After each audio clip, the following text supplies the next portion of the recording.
20 years ago, we didn't have smartphones. We didn't have smartphones. 100 years ago, you couldn't really get in a plane and just go across the ocean in 9 hours. No, you had to take a boat and it took several days. 200 years ago, there were no cars. 1,000 years ago, there were no showers and no baths and no sanity, and people looked like hags and were missing teeth and were ugly. And now, 1,000 years later, things look a lot better. We have cars, we have smartphones, we can watch Netflix, we can go to an escape room, we can go skydiving, we can do anything in the world, and we have all the modern conveniences in the world. So why in the world are we not the happiest people on the planet? Why is the entire world not just better and better and happier and happier? Well, I think it comes down to 4 general truths that I've been thinking about. I'm sure there's some more, but these are 4 that I've been mulling over about why in the world we don't just enjoy life more. So the first one is progress does not eliminate problems. It just shifts problems. So I think the best way to think about this is when it comes to jobs. Think about how progress eliminated the need for someone to mix soda by hand at McDonald's. Now there's a little robot. But now the problem has shifted and the robot maybe doesn't go fast enough, or someone has to come and fix the robot when it breaks down, or the robot doesn't make it quite as good, or whatever number of reasons. Basically, there is some new job created to replace the old job. I've talked about it in another video, but now instead of spending time handwriting every single letter or typewriting every single letter and then having to go back through and when you make a mistake restart the entire page, now we spend time on our computer. But now we have to deal with distractions and we have to deal with so many more things. Basically, in general, progress does not eliminate problems. It is amazing to have air conditioning, but it just shifts the problems. Now that I have air conditioning, I can worry about something else. Now that I have the option to go to the grocery store and get everything I want, now I have to worry about getting more exercise so that I don't get overweight. Basically, progress does not eliminate problems, it just shifts them.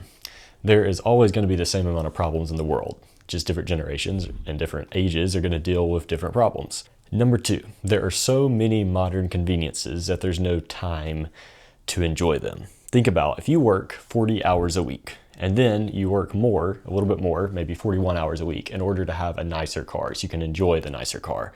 Well, you aren't spending an extra hour enjoying that car. Now you're just working for it. I think about if you have a jet ski, you got to spend more time working for that jet ski, and then you got to find time to use the jet ski and then maintain the jet ski.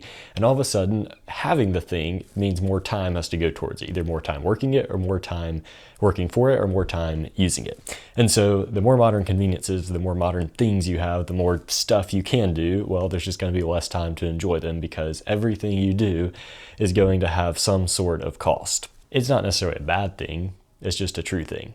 If I want to have a nicer camera and nicer YouTube setup, I could work really hard and make a bunch more YouTube videos in order to get that. But then I'm not enjoying life. I'm spending more time working and I'm not sitting around thinking about YouTube or thinking about enjoying life.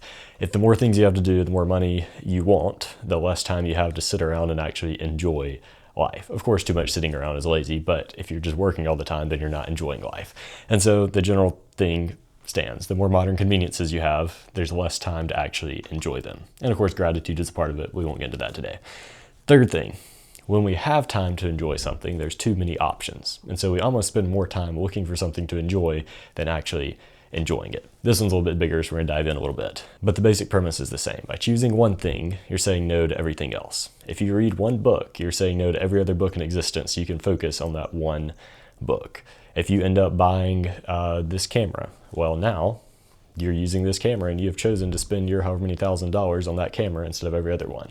By choosing one, you're saying no to everything else. You can't choose everything at the same time. And so sometimes we don't like choosing one thing. And so we don't know which movie to watch. They all look good. And so we just sit there scrolling and watching trailers, and we don't actually enjoy the many things we have. And that applies to like every point of life. There's too many games at Barnes & Noble, like just board games. There used to just be a few board games, and now in our mind, we're thinking, well, there could be some other game that is more fun. And so as we're shopping for games or looking at a giant game cabinet to play board games, then we're not actually spending as much time enjoying the game because we're thinking about either all the games that we could be playing, or we're trying to decide which game to play in the first place, and we spend more time deciding than actually playing the game. Think about Netflix. You pop on Netflix or Prime or whatever streaming service you have, and there's all of these great movies. And the easiest thing would just be to click one and watch it, but by clicking one, we're saying no to all the others. And because there's so many options and so many good options, we spend less time actually enjoying them, and when we are trying to enjoy them, we're thinking about something else. Same thing with books, same thing with YouTube videos. Odds are, as you're watching this YouTube video, you are scrolling through either the comments or scrolling through the suggested videos looking for the next thing to watch. There's so many different YouTube videos. By choosing one, you're saying no to others. And as you're looking at others, it always is just a little bit greener on the other side, and so you aren't actually enjoying it. There's too many things to do in town. You could stroll in the park, but if you stroll in the park, then you're not going to watch a movie. And if you aren't going to watch a movie, or if you choose to go watch a movie, then you aren't going to that restaurant. There's only so much money to spend. There's only so much time to do the things that you want to do. And so if you try and do it all, you're not going to enjoy them all because you're going to be rushing. And if you do none of them because you're paralyzed, well, you aren't going to actually enjoy any of them. And so it just comes down to there's so many options that it's hard to enjoy them. Because if you're enjoying one, you're thinking about all the others you could enjoy. And if you aren't enjoying any of them, it's because you can't decide which one you might enjoy. And by having so many options, it's hard to actually enjoy it. Fourth thing, we live too fast and we're too speedy to enjoy the things we have. We hurry through one thing to get to the next thing. I could sit here and I could enjoy making this YouTube video and think about all the different ways to do something or just enjoy soaking it in. But in my mind, I'm thinking about the other YouTube videos I'm going to try to film today. And so in my mind, I need to hurry and I need to speed through all of these so that I can get as many done as I can and schedule them out. That applies to every other part of life. There are so many things to do, so you're going to speed through doing them, and then you make it less effective because you aren't actually taking time to enjoy it. If you're at Disney, your goal is to get through every single ride, and so you don't spend as much time actually enjoying the ride or enjoying the sights, enjoying the smells, because you're trying to get to the next thing.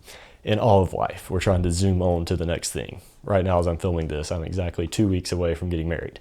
And it's exciting, and I want to just get on to the next thing. Of course, that's a very big example. Not everything is as big as life-changing as marriage, but it's really hard to enjoy what's right in front of you when you're trying to get on to the next thing. And when you have so many things to do, you're just naturally going to speed it up. At work, there's things we might actually enjoy doing, but because we're trying to just get through as many things as we can and beat a deadline or be efficient, well, we're just not going to enjoy it as much. I also think about how when we're looking at something, and we're imagining what it's going to be like, and then we show up at Disney and we're going to take a picture, we spend more time trying to look like we're having fun than actually enjoying it. Some of the best memories can't be captured, and if they are captured, they aren't the same. So we spend more time trying to figure out how to create a perfect moment for other people of what looks like a perfect moment instead of just enjoying it. We don't just take time to sit at a lake and just soak it in and be with whoever we're with and talk and have fun. We're wanting to record it or think about it or journal it or vlog it.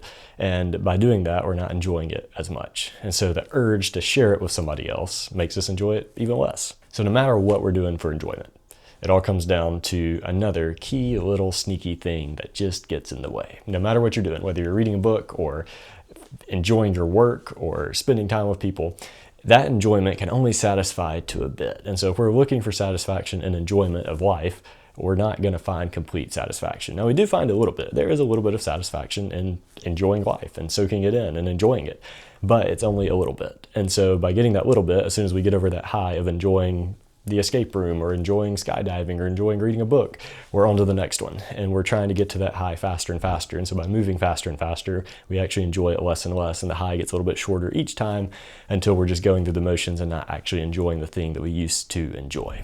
Something in moderation doesn't mean it's going to be great in excess. And that's not even talking about bad things, but about good things. Because deep down, we're not going to find complete and lasting satisfaction in anything on this earth. Because we're not meant to be on this earth forever. And so I think those are a couple of reasons why we just don't enjoy life. I may be wrong. I may have overestimated some or underestimated others. But when I look at Americans and look at Western civilization and just look at people in general, those are some reasons why I don't think we enjoy life as much. It's hard to enjoy life when all these things are possible and present. And ultimately, we won't find our satisfaction completely here on Earth. So my general guideline, do less things and enjoy them more. But ultimately, just know you aren't going to find complete and utter satisfaction here on this earth.